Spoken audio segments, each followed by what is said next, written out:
A'udzu billahi minasy syaithanir rajim. Bapak Ibu tahu apa yang membuat keruh hati? Yang membuat keruh hati adalah harta, dunia.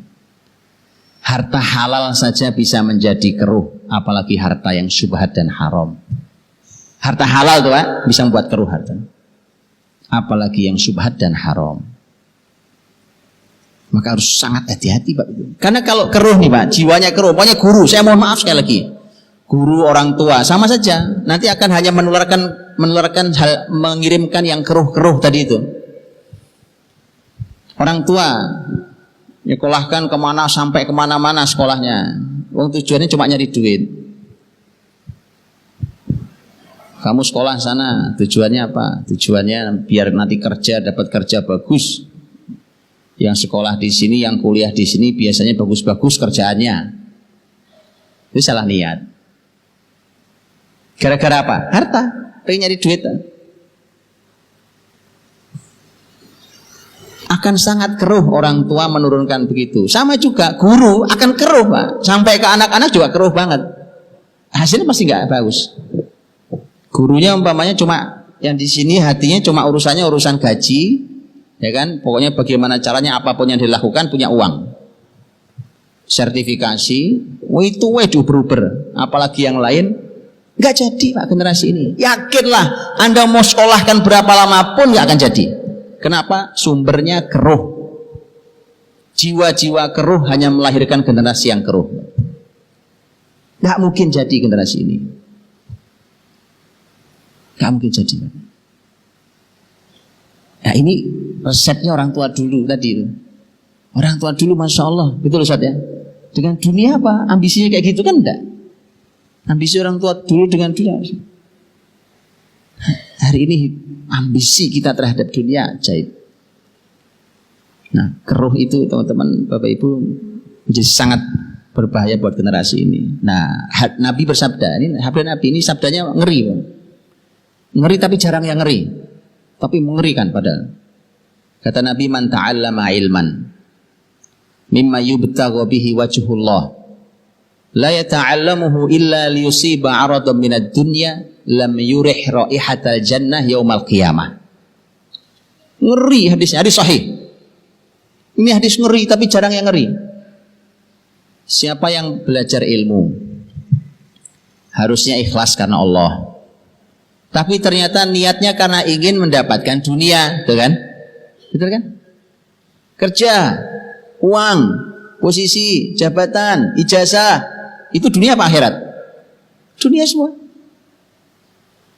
Orang yang begitu niatnya, lam yurih raihatal jannah yaumal qiyamah. Dia tidak akan pernah mencium aroma surga. Oh, buru-buru masuk surga, Pak. Nyium aroma surga aja enggak. Aroma surga itu bisa dicium dari jarak sangat jauh. Wanginya. Itu saja tidak tercium. Kok bisa ya kita sekarang biasa banget gitu ya? Biasa aja kali Pak, orang juga gitu niat sekolahin anak mah niatnya. Coba baca kembali hadis ini.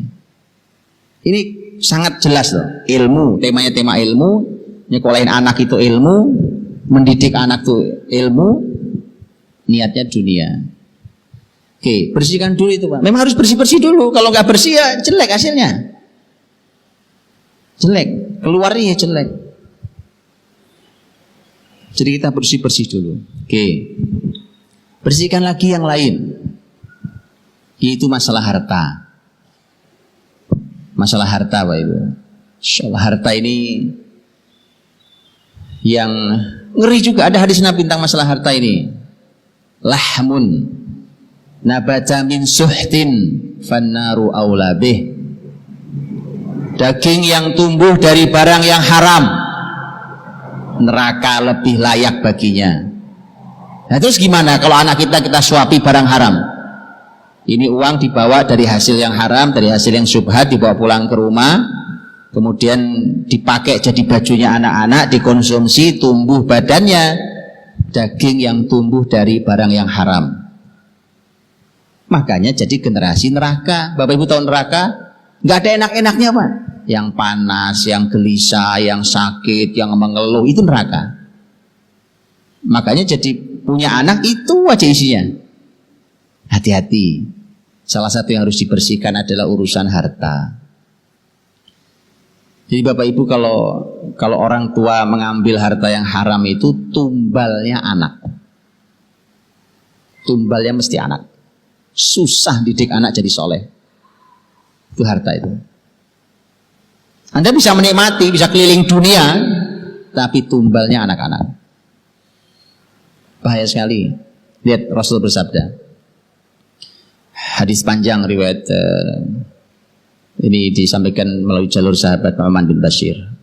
Innal halala bayyin wal harama bayyin wa bainahuma umurun mushtabihat la ya'lamuhunna katsirun minan nas. Faman ittaqa syubhati faqad istabra'a li dinihi wa 'irdihi. Wa man waqa'a fi syubhati waqa'a fil haram karra'i yar'a haulal hima yushiku ayyaqa'a fi. Ala wa inna likulli malikin hima. Ala wa inna himallahi maharimuh.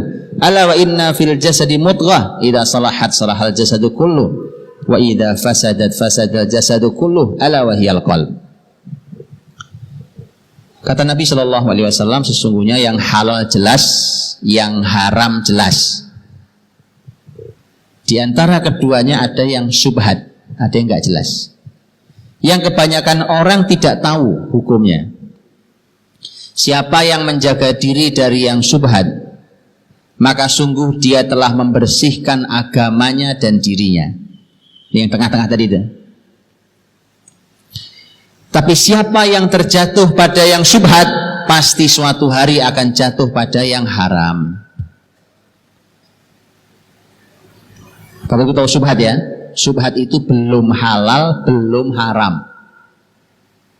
Tapi beda satu sudut pandangnya. Kalau setan bisiki ke hati kita, bisikinya, ini kan enggak haram. Belum haram kok. Setan juga benar loh, memang belum haram. Syubhat itu belum haram. Tapi orang beriman akan menjawab dari sisi yang berbeda. Orang beriman akan mengatakan, iya, walau ini belum haram, tapi ini belum halal.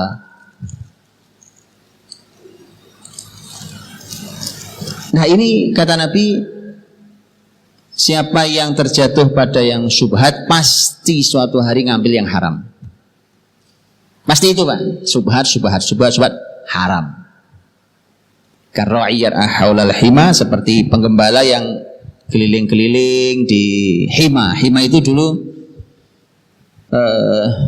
tempat penggembalaan untuk ternak zakat milik negara. Jadi tidak boleh ternak lain masuk ke tempat gembalaan khusus itu. Kalau ada penggembala datang terus menggembalakan kambingnya, muter-muter, gak masuk dia Pak. Hima itu dilarang masuk. Muter-muter, lama-lama masuk. Masih masuk. Dan ketahuilah kata Nabi, setiap raja punya hima, dan Allah pun punya hima, dan himanya Allah adalah larangan-larangannya. Dan ketahuilah bahwa di tubuh manusia ini ada segumpal daging yang kalau dia baik-baik seluruh tubuhnya, kalau dia rusak-rusak seluruh tubuhnya, itu adalah kolbu. Nah, lihat Bapak Ibu. Bicara tema halal haram syubhat, ujungnya hati. Ujungnya kolbu. Ya kan? Itu artinya kalau generasi ini mau baik hatinya, maka jangan pernah membawa pulang rezeki yang meragukan, apalagi yang haram. Hanya boleh rezeki yang yakin 100% halal. Udah gak ada tempatnya di rumah kita rezeki yang kayak begitu itu Pak. Kenapa? Karena di hadis ini pengaruhnya ke hati.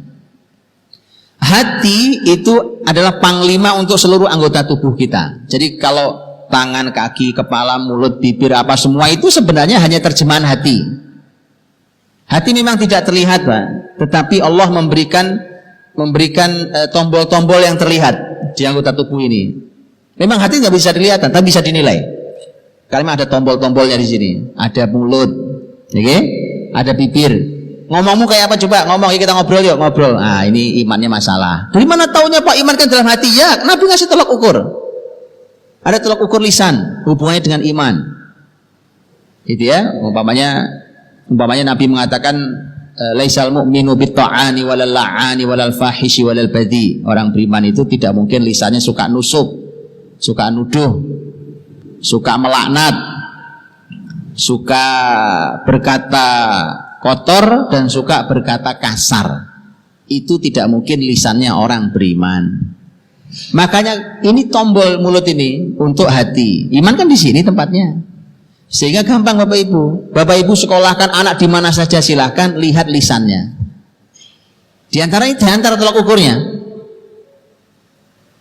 Lihat lisan contohnya. Lisannya masih begini, oh berarti belum. Berarti belum nih. Nah, salah satu yang menjadi sumber masalah adalah rezeki yang haram dan syubhat. Yang membuat hati generasi kita keruh, begitu keruh, keluarnya ya keruh, kotor keluarnya. Rasul bersabda, Allah berfirman dalam Al-Quran di Al-Baqarah 168 169. Ya Yuhannas, kulu mimma fil ardi halalan thayyiba wa la tattabi'u khutuwati syaitan innahu lakum aduwwum mubin. Innama ya'murukum bis-su'i wal fahsya'i wa an taqulu 'ala Allahi ma la ta'lamun. Wahai manusia, makanlah apa saja yang di muka bumi ini, tapi syaratnya dua, halal thayyib, halalan thayyiban. Halal lagi baik. Silahkan nikmati bumi ini, yang penting halal dan thayyib. Dan jangan ikuti langkah-langkah setan, karena setan musuh nyata bagi kalian. Sesungguhnya setan memerintahkan kalian untuk berbuat keji, berbuat jahat dan berbuat keji, dan menyuruh kalian untuk berkata tentang Allah yang kalian tidak tahu ilmunya. Jadi Bapak Ibu, setelah bicara makanan, kan makan nih, makanlah yang halal dan thayyib. Setelah bicara makanan, Allah berfirman tentang setan, iblis. Berarti erat sekali ada hubungannya iblis itu dibalik konsumsi kita. Kalau muslimin dimintanya kan halal thayyib, ini enggak, bukan halal thayyib. Yang haram dan yang tidak thayyib, yang rusak, yang racun, yang apa semua dimakan. Itu dibaliknya ada setan. Oh iya, penggeraknya itu setan. Masalahnya kalau sudah begitu, kalau sudah tidak halal, tidak thayyib, efek berikutnya adalah setan itu akan memerintahkan kalian untuk berbuat jahat dan keji. Coba bayangkan, awalnya makanan yang tidak halal dan tidak thayyib, ujungnya perbuatan keji dan mungkar. Ya, jadi mohon hati-hati betul. Masa rezeki Pak, sudahlah. Mau sampai kapan sih dinikmati rezeki yang haram, yang syubhat itu? Mau sampai kapan? Hilangkan itu. Maka bersyukurlah kalau Bapak Ibu adalah orang-orang yang diberikan Allah rezeki yang halal. Kalau dicukupkan dengan rezeki yang halal itu, Masya Allah, itu anugerah mahal dalam hidup. Nikmat, tenang hidup ini.